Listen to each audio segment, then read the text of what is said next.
नाज़रीन the historians corner में मां आहियां जो मेज़बान शकील सुमरो जो के प्रोग्राम जे सेगमेंट में रूसी लिटरेचर जे एक वॾे नाले लियो टॉलस्टॉय जो जेको क्लासिक नावेल है वॉर एंड पीस अॼोके प्रोग्राम में पाण उन ते ॻाल्हाईंदासूं, उन जो रिव्यू पेश कंदासूं। नेपोलियन वॉर्स खां वठी रूसी समाज ताईं उन जे पस मंज़र में लिखियल ही क्लासिक नावेल केतिरनि ई ॿोलियुनि में तर्जुमो थी सघियो आहे। दुनिया जे मुख़्तलिफ़ जेके ॿोलियूं आहिनि, ॻाल्हाईंदड़ आहिनि, उन्हनि हिन नावेल खे तमामु घणी पज़ीराई ॾिनी आहे। हिन नावेल जे मुख़्तलिफ़ पासनि ते पाण ॻाल्हाईंदासूं। उन खां सवाइ हिन नावेल जो जेको ऑथर आहे लियो टॉलस्टॉय जो के प्रोग्राम में उन जी जेका ज़िंदगी आहे उन ते बि उन जी शख़्सियत ते बि रोशनी विझंदासूं। प्रोग्राम में असांखे जॉइन कयो आहे सेनेटर डॉक्टर करीम ख्वाजा साहब। डॉक्टर साहब हिन खां पहिरें बि मुख़्तलिफ़ जेके हिस्ट्री जा तारीख़ जा प्रोग्राम थिया आहिनि ऐं ख़ासि तौर ते जेके क्लासिक बुक्स आहिनि उन जो रिव्यू ऐं एनालिसिस पेश कंदा रहिया आहिनि। ऐं अॼोके प्रोग्राम में सेगमेंट में असां लियो टॉलस्टॉय जो शाहकार classic novel War and Peace ते ॻाल्हाईंदासूं। डॉक्टर साहब के प्रोग्राम में भलीकार चऊं था। डॉक्टर साहब अॼोके प्रोग्राम जे सेगमेंट में रूसी लिटरेचर जो हिकिड़ो वॾो नालो जेको आहे लियो टॉलस्टॉय ऐं उन जे शाहकार नावेल जेको वॉर एंड पीस ते पाण ॻाल्हाईंदासूं। मां चाहींदुसि त पहिरें लियो टॉलस्टॉय जी जेका ज़िंदगी आहे, किथे पैदा थियो, हुन केतिरा किताब लिखिया ऐं पोइ मां चाहींदुसि त वॉर एंड पीस ते पाण ॻाल्हायूं। शकील साईं महिरबानी तव्हांजी। ही लियो टॉलस्टॉय जो जेको आहे सो जग मशहूरु नावल आहे वॉर एंड पीस, जेका लॻभॻि 1350 सफ़नि ते आहे। थर्ड ईयर MBBS में आउं होसि तॾहिं मूं पढ़ियो, उन वक़्तु मूंखे 2-3 महीना लॻा। हाणे वरी मूं हुनखे रीड कयो त मूंखे 15-20 ॾींहं लॻा। सो हाणे इहो नावल बि तव्हां चई सघो था, हिन खे तारीख़ चई सघो था, हिन खे फ़िलसफ़ो बि चई सघो था, हिन में कल्चर जो तसाद ऐं मिलाप, हिन में मोहबत ऐं नफ़रत, इंतकाम, ख़ूबसूरती, रिवेंज, दुश्मनी ऐं सभ खां वॾी ॻाल्हि आहे त हर मौज़ू ते डिस्कस कयो आहे। इहो हिन खे तव्हां छा नालो ईंदो, एपिक चवंदो, नावल चवंदो, छा चवंदो, अञा ताईं माण्हू हिन ते डिस्कस पिया कनि। लियो टॉलस्टॉय जेको आहे सो रशियन नावलिस्ट हो। इन जो नालो हो लियो निकोलाइविक टॉलस्टॉय, पर हिनखे लियो टॉलस्टॉय करे यादि कयो वेंदो आहे। इहो 9 सितंबर में पैदा थियो ऐं 9 सितंबर 1828 ऐं नवंबर 1910 में 82 ईयर्स जी उमिरि में इंतकाल करे वियो। ऐं ही जेको आहे सो हिकिड़े ख़ुशहाल घराने में पैदा थियो ऐं जो वालिद जी नंढपण में इंतकाल थी वियो, पोइ ही हिनखे मिट माइटनि पालियो ऐं ही एजुकेशन मुकमल कोन कई ऐं आवारागर्दी जा वक़्तु बि गुज़ारियो हिन जुआ ऐं ॿी चीज़नि में, नशनि में। उन खां पोइ जेको आहे सो ही जेको आहे सो क्रीमिया वॉर जेको अॼुकल्ह हले पई रशिया तरफ़ां, उनमें बि शरीक थियो ऐं उन खां पोइ हिन जी शादी थी वई सोफिया नाले सां। हिन जी घरवारी हुई, नोबेलिटी सां तालुक़ हो ऐं उहा वरी हुन जे लाइ हथ वधाईंदी रही। हिन खे टोटल 13 बच्चा थिया, जंहिंमें 5 बच्चा इंतकाल करे विया। शादी हुई, हिकिड़ी शादी हुई ऐं आख़िर ताईं वही हुई ऐं पंहिंजो हिन लिख पढ़ शुरू कई। ऐं ही नावल जेको आहे सो हिन जेको आहे सो असल में हिन 1850-60 में सोचियो त आउं जेके रशिया में जेके नेका वञे छा जो हिन जो जेको ॻोठु हो साइबेरिया जो हिसो हो, अच्छा, जिते ही पैदा थियो। पोइ हिन चयो त जेके साइबेरिया में जंहिंखे ज़ार रूस वारा मोकिलींदा आहिनि सज़ा तौर ते, जेके भागी आहिनि, उन ते आउं कुझु लिखां। पोइ हिन लिखणु शुरू कयो। भले 5 साल हिनखे लॻा हिन नावल लिखण में ऐं वञी करे इहा नावल थी। हिन में उनजो ज़िक्र कान्हे, पर हिन सोचियो त 1805 खां शुरू कयां ऐं 1812 ताईं उन में सॼी स्टोरी समायल आहे, जेको आउं तव्हांजे साम्हूं बयानु कंदुसि। ऐं ही जेको आहे सो हिन जी सोचूं या ख़्यालात जो बि अॻिते हली करे आउं ज़िक्र कंदुसि त ही पैसिफिस्ट हो, ही नॉन वायलेंट चीज़ुनि ते यकीन कंदो। इन जी फ़िलसफ़े जे करे महात्मा गांधी बि इन तां इंस्पायर थियो ऐं जेको आहे सो ॿिया जेके आहिनि मार्टिन लूथर किंग जूनियर जेको सही। अमेरिका में कारनि जे लाइ स्ट्रगल कई, उहो बि हुन सां मुतासिर थियो, ॿिया माण्हू बि थिया ऐं पंहिंजो हिनखे एक्स कम्युनिकेट बि कयो वियो। माना ही ऑर्थोडॉक्स क्रिश्चियनिटी में जीअं पाण वटि शिया सुनी या ॿिया फ़िरका आहिनि, तीअं हुते क्रिश्चियन्स में हिकिड़ो आहे प्रोटेस्टेंट, हिकिड़ो आहे कैथोलिक। ही आहे ऑर्थोडॉक्स क्रिश्चियन। ईस्ट यूरोप ऐं रशिया में सदाईं ऑर्थोडॉक्स क्रिश्चियन आहे। उतां बि हिनखे ख़ारिज कयो वियो, ही ऑर्गेनाइज़ रिलीजन ते हिन जो यकीन कोन हो ऐं हिन जो ख़्यालात जेके सो हिकिड़ा अजीब क़िस्म जा हुआ ऐं ग़रीब माण्हू हारियुनि जे लाइ ऐं हिन स्कूल बि खोलिया हुआ, समाजी कम बि कई हुई। हाणे आऊं हिन जी जेके असां वटि सिंधी ऐं उर्दू में जेके ट्रांसलेशन्स आहिनि, त लियो टॉलस्टॉय जो जंग और अमन शायदि हमीद ट्रांसलेट कयो आहे। इन करे हिन जो जग मशहूरु नावल आहे उहो तकी हैदर कयो आहे ऐं ॿियो आहे बचपन, जवानी, लड़ापन मोहम्मद मेहदी कयो आहे। सिंधी में जेको आहे सो तव्हांजो जेको आहे सो जेको आहे सिंधी नावल इश्क जेको हिन जो नावल आहे उहो नरंजर मुस्तफ़ा नंगराज कयो आहे ऐं 1985 में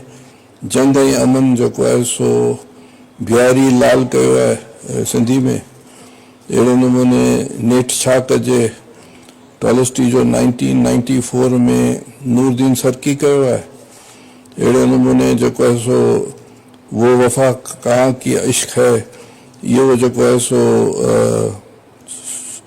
सोबिया ज़ाहिर कयो आहे ऐं कन्फेशन हिकिड़ो नावल आहे एतराफ़ उर्दू में उहो बि नुमाई कयो आहे। त इहे हिन जा नावल आहिनि ऐं ॿिया जेके आहिनि ॿिया हिन कहिड़ा किताब लिखिया आहिनि? हिन करीना लिखियो आहे ऐं रेगुलेशन लिखियलु आहे नावल इन करीना ऐं हिन जेको आहे 14 खनि नावल लिखिया आहिनि। आख़िरी जूं जाम लिखियूं आहिनि stories. 3 question, the coffee house of Surat, Surat Hindustan जी ॻाल्हि पियो कयां, जॾहिं how much land does the man need, माण्हू खे केतिरी ज़मीन ज़रूरत आहे। 3 क्वेश्चन, लातादाद हिन जेके सो चीज़ूं लिखियूं आहिनि ऐं हीउ जेको नावल आहे जग मशहूरु जेके हिन जा जेके नावल आहिनि, हिकिड़ो आहे एवन इलियस, एना करेना ऐं लियो वॉर एंड पीस। इहे हिन जा 2 मशहूरु नावल आहिनि। हाणे हिन में कम से कम 560 या 75 किरदार आहिनि, पर हिन में स्टोरी जेका स्टार्ट थिए थी उहो वरी आख़िर में तव्हांखे 2-3 मिंट मूंखे ॾिजो त हीअ कुझु पढ़ी बि ॿुधाईंदुसि। ठीकु। हाणे हीअ जेका स्टोरी आहे इहो ईअं स्टार्ट थी थिए त हिन में हिस्ट्री समायल आहे, फ़िलसफ़ो समायल आहे। चाहे जॾहिं एपीलॉग जेको आख़िर में उहो लिखे थो त उहो एपीलॉग में सॼो फ़िलसफ़ो हिस्ट्री हिन में जेको आहे सो हिकिड़ा त 5 फैमिलीज़ जो ज़िक्र आहे जेके एरिस्टोक्रेटिक फैमिली ऑफ रशिया आहे, उन्हनि जो ज़िक्र आहे जंहिंमें हिकिड़ी फैमिली जो जेको आहे जेको किरदारु आहे बेज़नॉफ वक़्त जेका फैमिली आहे उनजो आहे पियर्स किरदारु आहे मेन, जेको हिकिड़ो नाजाइज़ पुटु आहे, पर हू जॾहिं जो पीउ जॾहिं गुज़ारे वेंदो आहे त हू हुनखे सॼी प्रॉपर्टी करे वेंदो आहे त हुनखे माशरे में मुक़ाम मिलंदो आहे। ॿियो आहे प्रिंस निकोलाई एंड्रियो, इहो वॉलेस्की फैमिली जो आहे। ॿियो रस्टोवेट फैमिली आहे जंहिंमें नताशा आहे, निकोलाई आहे, इहे 2 जेके ऐं सोफिया, इहे किरदार आहिनि ऐं ॿिया जेके बि आहिनि, पर इहे जेके 4-5 किरदार इहे 4 आहिनि जंहिं ते सॼी स्टोरी दारोमदार आहे। हाणे हीउ जेको नावल आहे मिसाल तौर ते हीउ जेको स्टार्ट ई जेको आहे सो इहो ई थो थिए इन नावल में त ही पार्ट 1 में त हिकिड़ो ज़ार जी दरबार में जेका प्रिंस ऐं हिकु जेको प्रिंस आहे पाण में डिस्कस पिया कनि, जंहिंमें उहा चए थी त जेको आहे सो नेपोलियन एंटी क्राइस्ट आहे ऐं नेपोलियन जेको आहे सो यूरोप खे तबाह पियो करे ऐं जेका ॿी हिकु इम्पोर्टेंट ॻाल्हि जेके हिन में फ्रेंच लफ़्ज़ लिखियलु आहे जंहिंमें हू चवनि था त असल में छा आहे जो जेको कैथरीन जेका एम्परर हुई रशिया जी या हिकिड़ो टाइम पीरियड अहिड़ो रशिया जो जेसि ताईं 1912 या 15 ताईं उते जेको सो फ्रेंच ज़बान फ्रेंच कल्चर उन्हनि एडॉप्ट कयो हो तो जेके बि माण्हू हूंदा हुआ उहे पेरिस वेंदा हुआ जिते फ्रेंच ज़बान बि सिखंदा हुआ फ्रांस वधीक इहो कैथरीन जे दौर में या ज़ार कैथरीन बि ज़ार ई हुई उनजी हुक्मरान हुई जेका माई हुई सही पोइ वरी जेको आहे जंहिं वक़्तु ही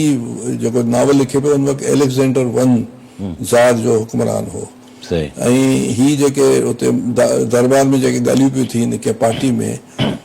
ज़ार रूस जे दरबार में त हू चवनि था त बाबा ही एंटी क्राइस्ट आहे नेपोलियन इन करे हिन जो मुक़ाबिलो रूस करे सघे थो उन ज़माने में मज़बूत हिकिड़ी रूस हूंदी हुई ॿी ऑस्ट्रिया हूंदी हुई ऑस्ट्रिया ऐं टियों इंग्लैंड वारा हूंदा हुआ ऐं जर्मन्स पर्शिया जे नाले सां हुआ पर एतिरा स्ट्रॉन्ग कोन हुआ हू चवंदा आहिनि त बाबा ही यूरोप असांखे साथ कोन ॾींदो जीअं हींअर तव्हां ॾिसो पिया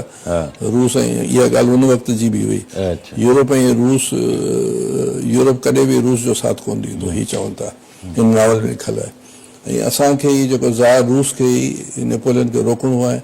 एंटी क्राइस्ट छो थो चए इन करे चए थो हिन नावल में सभु चीज़ूं लिखियलु आहिनि हू चए थो त बाबा ही जेको इनकलाब फ्रांस आयो आहे जंहिंमें बादशाह खे फांसी ॾेई वई आहे ऐं उनजे रद्दमल खां उन खां पोइ जेको नेपोलियन आयो आहे नेपोलियन सभिनी खे शिकस्त पियो ॾिए इटली खे बि ॾिनी शिकस्त यूरोप जे जेके ॿिया पावर्स आहिनि उनखे शिकस्त ॾिनी आहे हाणे हीउ जेको आहे सो हिनखे रोकियो न त हीउ रशिया ते बि ईंदो ऐं हिनखे जेको आहे सो रोकणु तमामु ज़रूरी आहे हाणे इहो आहे स्टार्ट ईअं थी थिए नावल जी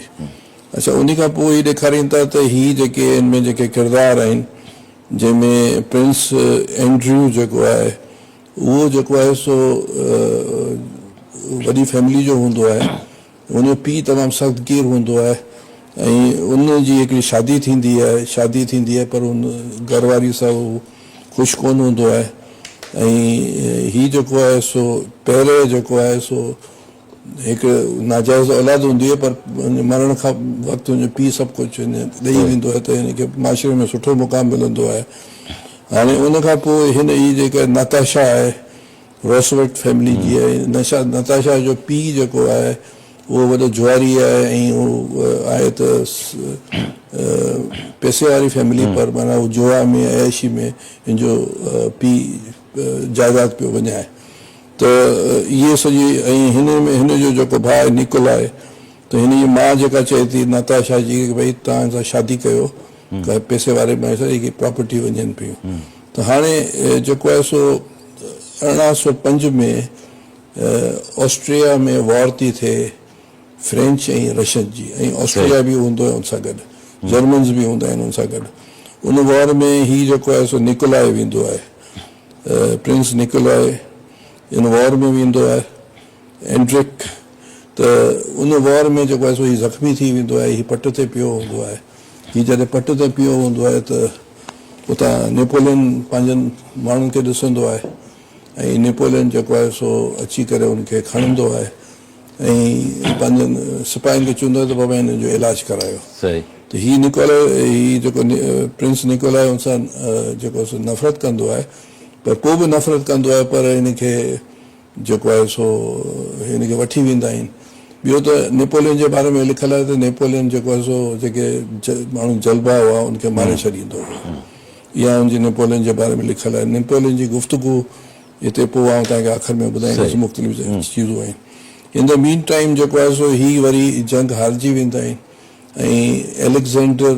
एलेक्जेंडर जेको वन हूंदो आहे उनजो हिते वाक़ियो लिखियलु आहे त ही रोसवेट फैमिली जो जेको पुटु आहे उहो जेको आहे सो इनखे ॾिसंदो आहे त जेको ही भॼंदो आहे एलेक्जेंडर नेपोलियन जे हार खां पोइ वरी उहो कंहिं दरख़्त जे हेठि वेंदो आहे सिपाही बीठा हूंदा आहे इहो रोअंदो पियो आहे त असां हारजी विया आहियूं ऐं पोइ 2 सालनि खां पोइ नेपोलियन ऐं पंहिंजो ज़ार रूस जी पाण में ठाह बि थींदो आहे जंहिंमें गिफ्ट विफ्ट बि ॾींदा आहिनि इन द मीन टाइम ही जेको आहे सो पंहिंजो प्रिंस निकोलाई बीमार हूंदो आहे, एंड्रिक नेपोलियन जेको प्रिंस निकोलाई एंड्रिक जेको बीमार थींदो आहे, पोइ जॾहिं मोटी ईंदो आहे पेरिस में, सॉरी पंहिंजो सेंट पीटर्सबर्ग में, पोइ वरी जेको आहे सो जॾहिं पुॼंदो आहे त ख़बर पवंदी आहे त हिनजी घरवारी जो इंतकाल पियो थिए, हुन हिकिड़े पुट खे जनमु ॾिनी आहे। पोइ इन पुट खे जेको आहे हुनजी जेका आहे भेण आहे उहो पालींदी आहे, उहो बि गैर शादी पिट्रिया नालो आहे, पर उहो जेको आहे सो हुनखे पालींदी आहे। ऐं इन द मीन टाइम जेको आहे सो ही इन फैमिली में नताशा जेका आहे सा 13 साल जी हूंदी आहे पर वॾी थी वेंदी आहे, ऐं हू तमामु रशा जी औरत जी जहिड़े नमूने हुन वक़्त जी हुयूं उहे ॾेखारींदा आहिनि। पोइ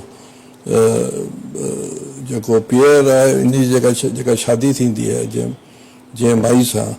उहा माई जेका आहे सा उहा जेका आहे सा डिसलॉयल हूंदी आहे, हुनजो ॿिए कंहिंसां अफेयर हूंदो आहे, त पीअर जेको आहे ऐं हुनजो डुएल थींदो आहे जंहिंमें हू हुनखे किराए छॾींदो पर हू मरंदो कोन्हे। लेटर ऑन जेको आहे सो हिन खे ॾाढो गिल्ट थींदो आहे पीअर खे, त पोइ वरी ही जेको आहे सो हिकिड़े माण्हू सां टकराईंदो आहे जंहिंजो नालो एलेक्जेंडर हूंदो आहे, उहो जेको आहे सो हिनखे चवंदो आहे तूं फ्री मेसन सोसाइटी जॉइन कर, फ्री मेशनरी। उन ज़माने में हिकिड़ी सीक्रेटिव सोसाइटी हुई यूरोप में, फ्री मेशनरी, जेके चवंदा आहिनि त हर रिलीजन बराबरि आहे पर हर चीज़ सीक्रेट रखो, ऑर्गेनाइज़ रिलीजन जे ख़िलाफ़ हूंदा आहिनि, इहे वग़ैरह वग़ैरह। त हीअ हुनखे जॉइन कंदो आहे जस्ट सेटिस्फिकेशन जे हवाले सां, त हिनखे ज़िंदगी में माना जी तलाश हूंदी आहे। ऐं हुनखे निकोलाई जेको आहे निकोलाई एंड्रिक खे जेको आहे उहो माना हू चाहींदो आहे त परफेक्टनेस थिए, त इहे ॿ किरदार आहिनि इन चोगर जी सॼी स्टोरी हले पई। इन द मीन टाइम जेको आहे सो ही जेको आहे निकोलाई एंड्रिक जी ऐं हिन जी नताशा जी पाण में अफेयर थींदो आहे, पोइ ही मंगणी थींदी आहे, पर जेको आहे सो प्रिंस निकोलाई एंड्रिक जो जेको पीउ चवंदो आहे त फ़िलहाल साल खनि इंतज़ारु कयो। In the mean time Natasha हू वेंदो हलियो आहे छॾे करे, ऐं नताशा वरी डांस पार्टीज़ में हिते हुते वेंदी आहे, उते हिकिड़े जेको पीअर जो जेको आहे सालो हुन सां जो टकराव थींदो आहे, ऐं उहो रेस्टोवेक फैमिली जो हूंदो आहे। पोइ हू चाहींदो आहे कि भॼाए वञा, पर वरी हिन जी जेका फैमिली वारा रोकींदा आहिनि हिन खे, ऐं हुनखे ख़बर पवंदी आहे प्रिंस निकोलाई एंड्रिक खे, त हू हुनजी सगाई या मंगणी ख़तमु करे छॾींदो आहे। इहा सॼो ईअं पियो हले। ऐं उन खां पोइ छा थींदो आहे त सेकेंड जेको 1812 में नेपोलियन जेको आहे सो अटैक कंदो आहे रशिया ते ऐं फतवात करणो वेंदो आहे। इहो यूक्रेन वारा इलाइक़ा जेके ॾिसो था, हीअ फतवात करे हीअ वेंदो आहे पंहिंजो मॉस्को ताईं वेंदो आहे। इहा पहिरीं घमसान जी जंग थींदी आहे, आख़िर में उहो मॉस्को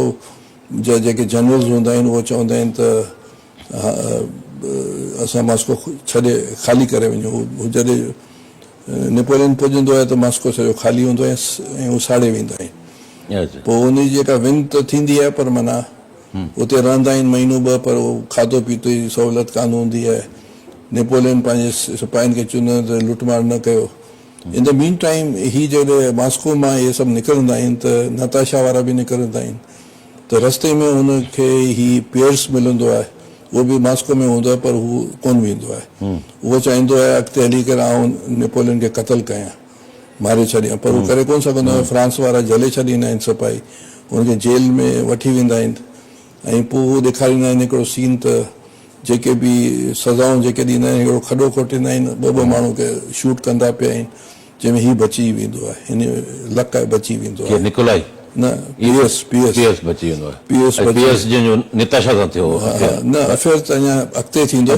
पर माना उहो पसंदि ज़रूरु करे थो। अच्छा, उन खां पोइ ही जेको आहे सो जॾहिं छॾीनि पिया पंहिंजो मॉस्को, त ही जेको प्रिंस निकोलाई एंड्रिक ही ज़ख़्मी थी वेंदो आहे, जेके सेकेंड में उनमें जॾहिं थी वेंदो आहे त ॾिसंदो आहिनि त हू हाणे मरण वारो आहे, त नताशा हुनजी ॾाढी ख़िदमत कंदी आहे त हू हुनखे माफ़ु करे छॾींदो आहे। इहा हिनजी वॾी हिन नावल में आहे त हू हुनखे ख़बर आहे त माई मूंखे बिट्रे कयो पर माफ़ु कयो, पर हुनजी ख़िदमत कंदी आहे, पर आख़िर में हू मरी वेंदो आहे। मरी वेंदो आहे त वरी ॿिए पासे ॾेखारींदा आहिनि त जॾहिं नेपोलियन जेको आहे इहो जॾहिं छॾे वञनि पिया छा चवनि था मॉस्को खे त हू जेके जनरल चवंदा आहिनि बाबा हिननि खे वञण ॾियो पोइ ही अटैक्स बि कनि था हुन ते पर फ्रांस जा बि सिपाही ठीकु ठाक उन में हलाक था थियनि हालांकि खटियल बाज़ी आहे पर वरी मोटनि था त हाणे हिते पोइ वरी ॾेखारीनि था त वरी जेके माण्हू मॉस्को छॾे वेंदा आहिनि सभु पुॼंदा आहिनि अॻिते हली करे नताशा ऐं पियर्स जी पाण में अफेयर थींदो आहे उहे शादी कंदा आहिनि टे छोकिरियूं ऐं हिकिड़ो पुटु थींदो आहे ऐं अहिड़े नमूने जेको आहे सो रोस्टोवेट फैमिली जो जेको निकोला आहे इहो बि शादी कंदो आहे हिन सां पंहिंजो हिन जी ऐं रोस्टोवेट फैमिली जी ऐं हुनजी पाण में मेल मिलाप थी वेंदो आहे छा जो हू प्रिंस निकोलाई जी जेका भेण आहे उनजी हुन सां शादी थी वेंदी आहे त हीअ ॿई फैमिली जी एंडिंग ॾेखारींदा आहिनि पर पोइ जेको आहे एपिग्लॉग जेको हिन किताब में लिखियलु आहे उन में हू डिस्कस कंदो आहे त आया ही जेको अटैक थियो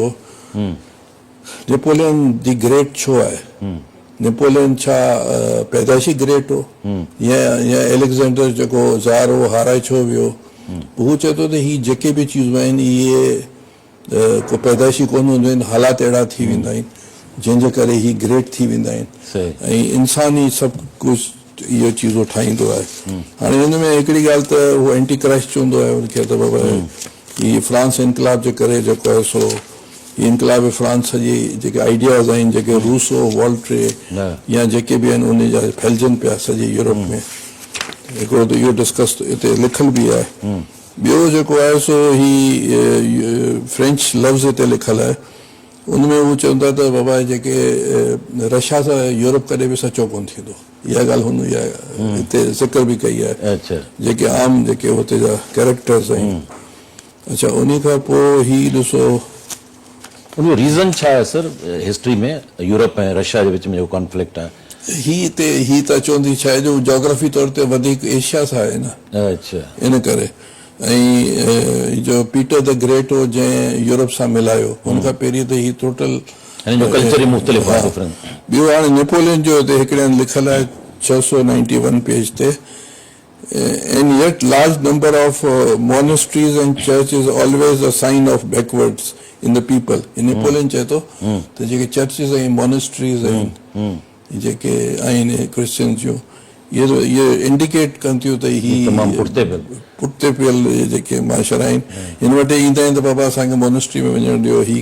उन ते नेपोलियन जो चए थो अच्छा उन खां पोइ हाणे ही चए थो त for instance there is other one point is that Napoleon is a product of the French revolution Napoleon basically इनकलाब फ्रांस जो प्रोडक्ट है the idea of 1789 and so but elsewhere they state pen माना हितां जो ही चवंदा त बाबा ही जेको टॉलस्टॉय चए थो त ही जेको नेपोलियन अज़ीम इन करे थियो हालात अहिड़ा थी विया हुनखे हालात ऐं माण्हू ऐं वाक़ियात हेसि ताईं वञी पहुचायो बाक़ी जेको जी इंसान जे में वेठे सेल्स आहिनि सेल इंसान ठाहींदो आहे ऑर्गन ठाहींदो आहे हालत इंसान जी आहे हीउ जेको इनकलाब आयो या जेके बि नेपोलियन जेको बि कुझु कयो उहो हालतुनि जे करे थियो आहे ऐं अहिड़े नमूने हू मुख़्तलिफ़ जॻहियुनि ते मुख़्तलिफ़ ॻाल्हियूं थो चए मिसाल तौर ते ॿियो हिकिड़ी वॾी ॻाल्हि थो चए Tolstoy since the dietary has no connection with the events but when the speak command the expression of a man will manna he dietary means super natural जेको वाक़ियात ते इफेक्ट कोन्हे इंसान पाण करे थो अच्छा ॿियो हिन में ही फ्री विल जो ज़िक्र थो करे ऐं डिटर्मिनेशन ही ॿ स्कूल ऑफ थॉट आहिनि न इंसान फ्री करे सघे थो या जेको इहे वाक़ियात जेके पैदाइशी तौर ते लिखंदा आहिनि शकील सुमरो जेको आहे सो थींदो मीडिया में वेंदो त हीअ चए थो न अहिड़ी ॻाल्हि कान्हे इहो इंसान पाण चीज़ ठाहे थो त इहे मुख़्तलिफ़ डिस्कशन थो करे रेफरेंस थो ॾे मुख़्तलिफ़ राइटर्स जा मुख़्तलिफ़ हू जेको आहे सो कोपेनिकस जेको चए थो त जेके प्लेनेटरी सिस्टम ऐं सन जे विच में आहे उनजो ज़िक्र थो करे, त माना ही वॾी डिबेट थो करे। आख़िर में ही पैसिफिस्ट हूंदो आहे, ही नॉन वायलेंट सोच रखंदो आहे, जेको महात्मा गांधी पोइ हिनखे फॉलो कंदो आहे। हिन जी राइटिंग्स बि आहिनि, लेटर्स बि लिखियल आहिनि महात्मा गांधी जा हिन खे। ॿियो जेको आहे सो ही आख़िरी उमिरि में ही घर छॾे थो ॾे, ही चए थो जेका प्रॉपर्टी आहे हरिन खे ॾेई छॾियां। हिनजी घरवारी राज़ी कोन हूंदी आहे, हू चवंदी आहे त पंहिंजा बच्चा आहिनि 8-9, हिनखे कीअं पालींदासीं, पोइ घर छॾे वेंदो थो हले, ऐं पोइ वरी रेलवे स्टेशन में हिनजो इंतकाल थो थी वञे, उते माण्हू हज़ार इकट्ठा था थी वञनि, ऐं अहिड़े नमूने हिनजी सॼी स्टोरी आहे। डॉक्टर साहब, हिन में जीअं तव्हां तफ़सील सां हिकिड़ो ज़िक्र कयो, मुख़्तलिफ़ जेके कैरेक्टर आहिनि उनमें जंग जो बि ज़िक्र आहे, अमुन जो बि ज़िक्र आहे, प्यार बि आहे, मोहबत बि आहे,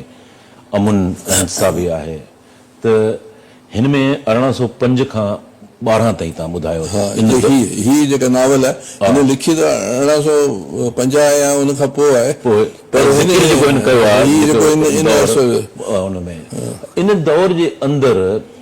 ही पाण 1828 में पैदा थियो आहे। हा बिल्कुलु। त इन दौर जे अंदरि ज़ाहिर आहे जॾहिं ही फौत थियो आहे त उहो 1910 में थियो आहे, 1917 में इनकलाब आयो आहे। इनकलाब 1905 में भी इनकलाब आयो, 5 में भी नाकाम इनकलाब। उनजो को सोशलिस्ट इनकलाब जो किथे हिननि जो लिंक लेनिन सां मुलाक़ात, ट्रॉट्स्की सां या पॉलिटिकल टालिस्टा जे हवाले सां चवां थो। 1805 खां 1812 में तो लेनिन पैदा थियो। न उहो न, टालिस्टा जी ज़िंदगी जे हवाले सां। टॉलस्टॉय जी ज़िंदगी में इहो आहे त टॉलस्टॉय जेको आहे इन ख़्याल जो हो त जेके यूटोपियन सोशलिज्म जे ख़्याल जो हो, ऐं उहो चवंदो त बाबा जेके बि ज़मींदार आहिनि, जेके बि पैसे वारा माण्हू आहिनि, उहो हारियुनि ते ऐं जेको आहे सो उन्हनि ते ख़र्च कनि, उनजो ख़्यालु इहो हो। ऐं हुन जेको तक़रीबन राइटिंग्स जेके लिखियूं आहिनि, इन करे न जेको आहे सो उहो बि सोशल इशू ते आहे। हिकिड़ी माई आहे जंहिंजी शादी थिए थी, वरी उहा माई वरी ॿिए के माण्हू सां मोहबत कंदी आहे ऐं उन सां गॾु रहंदी आहे, उनजो हस्बैंड उनखे नज़रअंदाज़ कोन कंदो आहे, माफ़ करे छॾींदो, आख़िर में उहा माई ख़ुदकुशी कंदी आहे। इहा वॾी मशहूरु नावल आहे। हाणे हीअ जेको वॉर एंड पीस आहे, हिन करे आहे तव्हांखे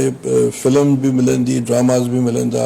मूवीज़ बि ठहियल आहिनि, ठीकु आहे न, उहो तव्हां ॾिसी सघो था जिते बि। अच्छा, ॿियो जेको समाजी मसइलनि ते हुन जेको आहे सो पंहिंजा व्यूज़ ॾिना आहिनि। ज़रूरी न आहे त हर को माण्हू सोशलिस्ट हुजे, कम्युनिस्ट हुजे, लेनिन हुजे, फलाणो हुजे, हर माण्हू पंहिंजे हिसाब सां लिखंदो आहे। बिल्कुलु। नेपोलियन जे हवाले सां जीअं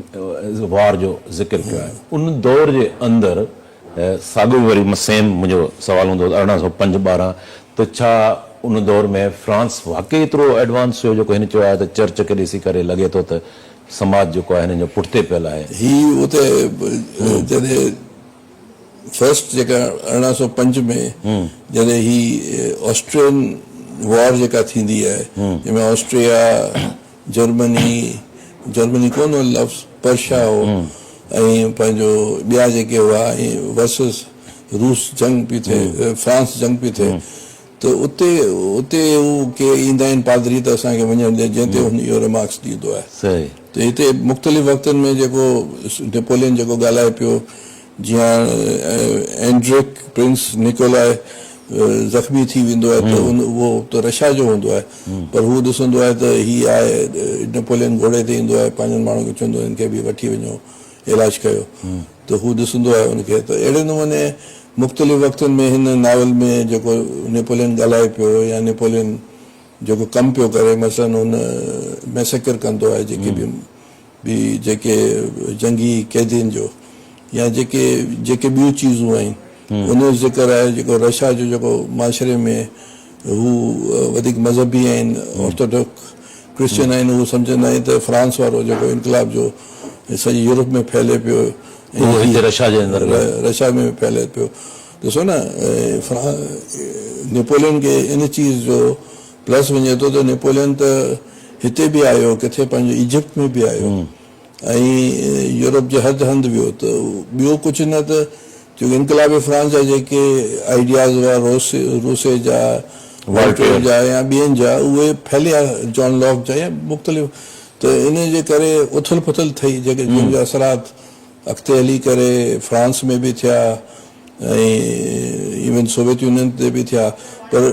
पर पहिरीं जेको आहे सोवियत यूनियन वारनि वटि उन वक़्तु 1800 समथिंग खां पहिरीं उते फ्रेंच ज़बान ऐं फ्रेंच कल्चर खे अडॉप्ट कयो वियो हो। कैथरीन जेका हुक्मरान हुई ज़ार रूस जी, पर पोइ वरी जॾहिं ही वॉर खां पोइ वरी हू रशियन लैंग्वेज ते अची विया। जी फिरदौसी अहिड़े नमूने पोइ ही जेका last question sir programme wind up तरफ़ वञूं था पिया। हिन वॉर एंड पीस जो जेको ज़ाहिर आहे त क्लासिक नावेल आहे, उनजो खोड़ सारनि ॿोलियुनि में तर्जुमो बि थियो आहे, हिन जो थीम ऐं हिन जो मैसेज छा आहे? हिन जो मैसेज यूनिवर्सल मैसेज आहे। हिन में जेको आहे सो इंसान जेको सो सोचे ऐं इंसान नयूं चीज़ूं एडॉप्ट करे ऐं पुराणी चीज़नि खे उहो डिफर करे ऐं डिस्कशन जो रेशनैलिटी जो ज़िक्र कई आहे ऐं ॿियूं चीज़ूं बि ज़िक्र कयूं आहिनि जेके यूनिवर्सल आइडियाज़ आहिनि।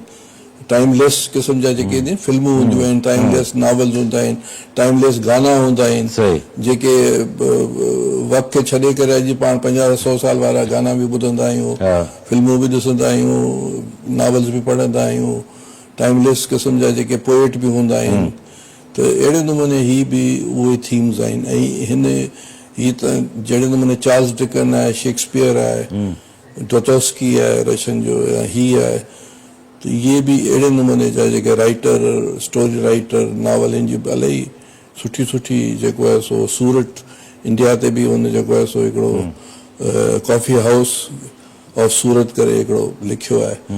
त उहो मूं पढ़ियो आहे, तमामु सुठो आहे। टाइम पाण खे कोन हो एतिरो। महिरबानी डॉक्टर सेनेटर करीम ख्वाजा साहब। डॉक्टर साहब, लियो टॉलस्टॉय जो जेको क्लासिक नावेल आहे वॉर एंड पीस, उन्हनि जे मुख़्तलिफ़ जेके किरदार आहिनि, उनजो जेको थीम आहे, उनजो जेको प्लॉट आहे, उनजो जेको मैसेज आहे, नेपोलियन वॉर्स जे हवाले सां उतां जी सोसाइटी, समाज, ज़ार बादशाह, कैथरीन, उनजे मुख़्तलिफ़ पासनि ते ॻाल्हायो। हिते प्रोग्राम जो वक़्तु पुॼाणी खे पहुतो। डॉक्टर साहब तव्हांजी महिरबानी। नाज़रीन, ईंदड़ प्रोग्राम ताईं पंहिंजे मेज़बान शकील सुमरो खे इजाज़त ॾींदा। अल्लाह वाहे।